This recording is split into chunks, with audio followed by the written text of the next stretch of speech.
What does home look like for you? Do you live in a house, a big house, or a small house, or a medium house?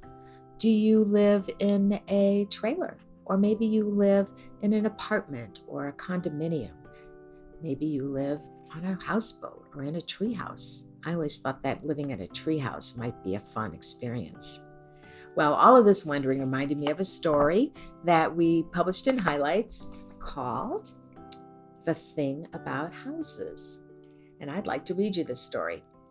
It was written by our friend Eileen Spinelli, and the art was created by Renee Kurilla and Zoe Zalwanik.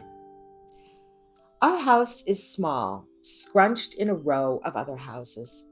There's only room for one rocker on our porch. In spring, I help Mama plant seeds in our tiny yard.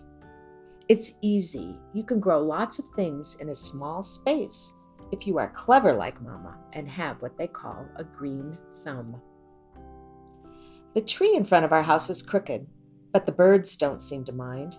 In winter, Papa hangs a feeder on one of its branches, and we watch from our window as city birds gather, chirping.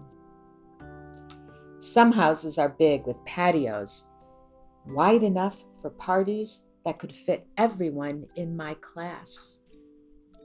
Some have pools or ponds and flowy willow trees. Some houses have garages big enough to fit 2 cars and who knows how many bikes. Mama and Papa and I see those houses when we go for Sunday drives. And oh my, they are nice. But our house, small and scrunched, with a tangled moonflower vine shimmering at night on a fence that needs painting when Papa gets around to it. Our house, with only street parking for our car and a corner of the mudroom for my bike, is not the biggest or the prettiest, not at all. Our house is simply, wonderfully, happily home. And that's the most important part of your house. Whatever your house looks like, it's home. And that's where you live with the people who love you.